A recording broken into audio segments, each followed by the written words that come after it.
Welcome back, everyone. This is another episode of Dunk's Movie Corner. I'm your host, Duncan Dunk. That's, of course, where the title comes from. If you're new here, this is where I talk about what I watched this last week in film or TV. Usually it's just film because that's mostly what I watch.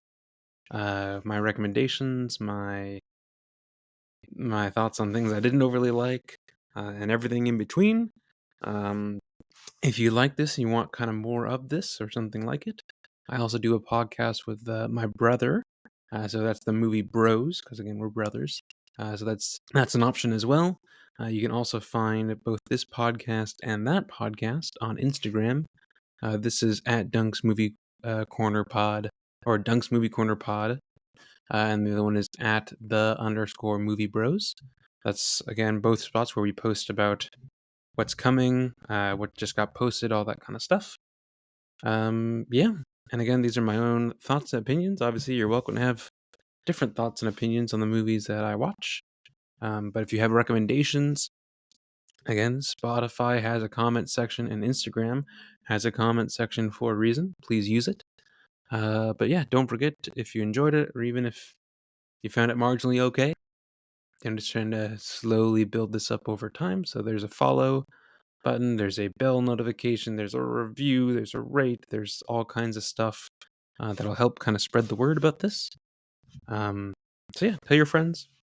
Either way, let's get into it. This was a fairly light week for me. I don't know, life kind of again got away from me again with other things, other commitments and such. So I didn't watch a ton of movies. Looking forward to this coming week. I think I'm going to be stacking on quite a few, so I'm sure it'll all even out or so, in the end. Again, usually I aim for these episodes to be around 20 to 30 minutes or so. If they're a little light, they're a little light. If they run a little long, well, I've got shit to say. Otherwise, if you are now hopefully very intimate knowledge about what the structure is for this, excuse me, I just only watched a few movies this week. I started with 50/50, the 2011 release starring Seth Rogen and most importantly Joseph Gordon-Levitt. Uh, it's not Kate Mara. It's Anna Kendrick is in it. Bryce Dallas Howard is in it. But it's Joseph Gordon-Levitt's movie. I mean, it's his character. He's the protagonist. If you don't know, it's about him finding out he has back cancer and just dealing with that and life at the same time. I had seen it before. I don't really know why I chose to rewatch this. Um, yeah, just kind of decided to just pick it up at some point. It's enjoyable, like 3.5 out of 5. Like, not bad, like pretty good movie. I do feel like Joseph Gordon-Levitt could have been like the guy, and for a while he did quite a bit of like good movies. He was in Inception. He did The Dark Knight. Um, or technically Dark Knight Rises, whatever. But like I feel like I like him as an actor. He's done a couple directorial stuff with Don John, which was okay. Him and Scarlett Johansson. I don't know. He's just been in. If you look at his track record, he's done a lot of good stuff. There's a new one with him coming out called, I think it's called it's like Gritty People, or he's like a sheriff. I know almost nothing about it, which most of the time that's usually kind of what I prefer for movies. I might check that out. I had this weird thought. I put this on my Letterboxd review.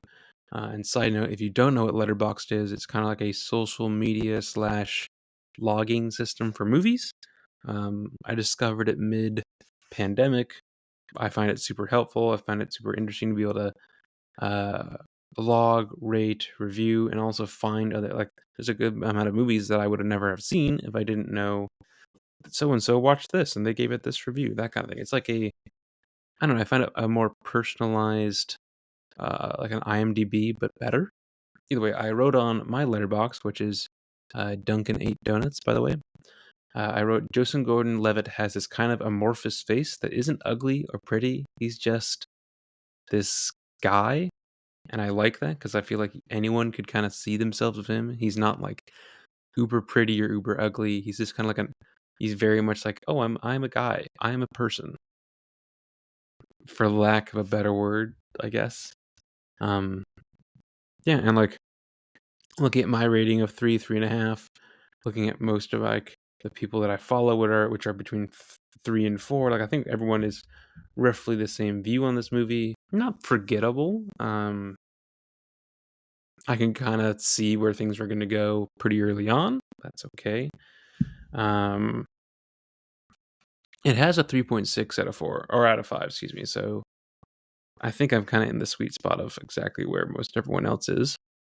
Yeah, I mean Seth Rogen just being Seth Rogen, kind of just his bit before he became like this.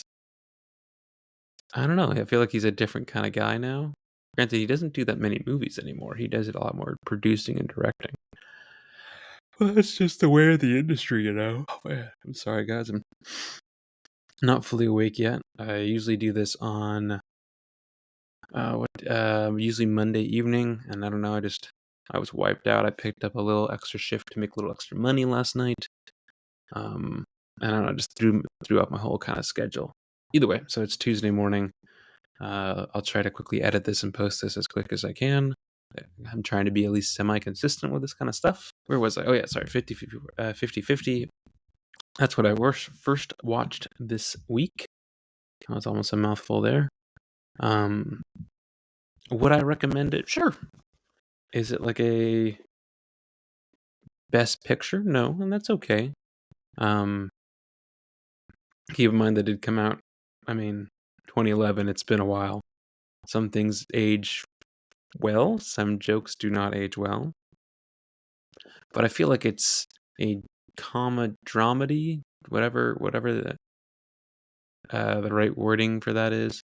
That they don't overly make anymore. I feel like those are just not. It's not the era of them. Like, especially granted, this is a whole other separate conversation. But I feel like comedies are just not really being made like they used to be. And the ones that are made are just absolute dog shit that almost goes straight to either Amazon Prime or something like that. Yeah, it's just not being made, which I both dislike because I want variety, but also I like because a lot of times they weren't great anyway. I don't know. From there, I went backwards even farther to 2007. I watched 3:10 to Yuma. This is a great movie. If you don't know what this is Russell Crowe. This is Christian Bale. This is God, who else is in this? Alan Tudyk is in a minor role. Logan Lerman is very young. He's in this as a kid. Peter Fonda, Ben Foster. It's a quick. There's not a lot of fat to it. Like everything in it is what needs to be in it. I don't want to give it away because you should watch this. People should watch this. Like I would easily give it a 4 out of 5 at least.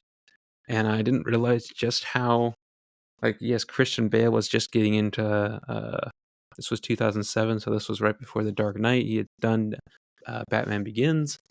But Russell Crowe, dude, the guy was doing like he was the guy. I never, I think that's because I was not old enough, but he was like the guy for a long time.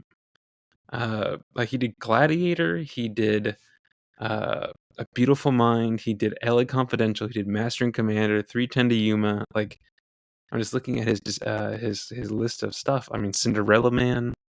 There's a ton of stuff.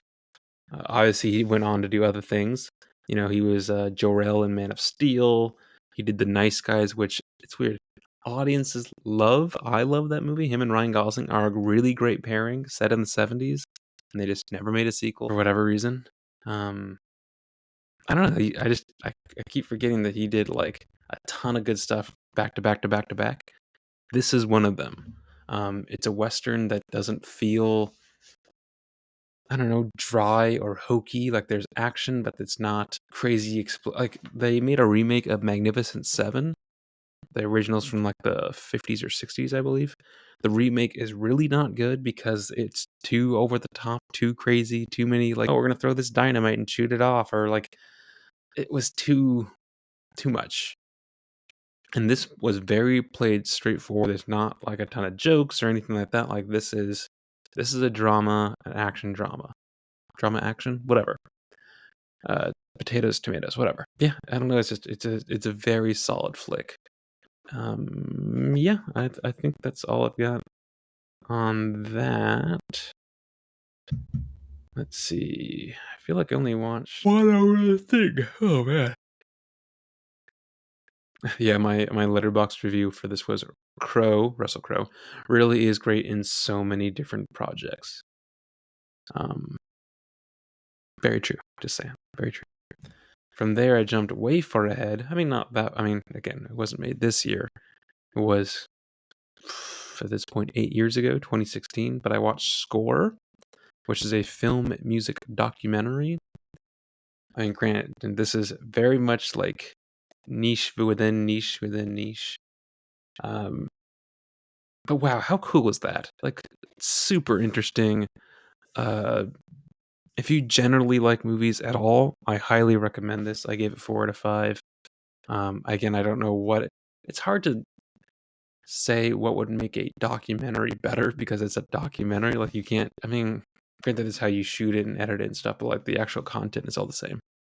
Either way, super, super cool. It just basically runs through all these different composers and producers and how it's made and like the instrument. It's just really, really interesting. And it's an almost 2 hours, and it's just, man, every score, every movie they referenced. Like, I was like, oh, I know this, I know this, I know this. And it was just a little like behind the scenes of how it was made and constructed, and like I don't know, just the backstory was really, really interesting in so many movies that, I mean, everyone knows, between anything from Star Wars to Jurassic Park to Mad Max Fury Road. There's tons of stuff. So I think it's only I don't know why. I think I found this because I was watching Karsten Runquist on YouTube. If you don't know who he is, he's I don't know, fairly prominent film YouTube guy that I don't know. Can't even remember how I discovered him, but I've been watching his stuff for quite a long time. And I think he recommended it, and I think it's only available on Tubi. So yes, there's going to be ads. Yes, it's not ideal, but yes, it's totally worth it. I mean, you're getting people from Hans Zimmer to Danny Elfman to Quincy Jones to Randy Newman. Just everyone. It's crazy how many people they interviewed for this.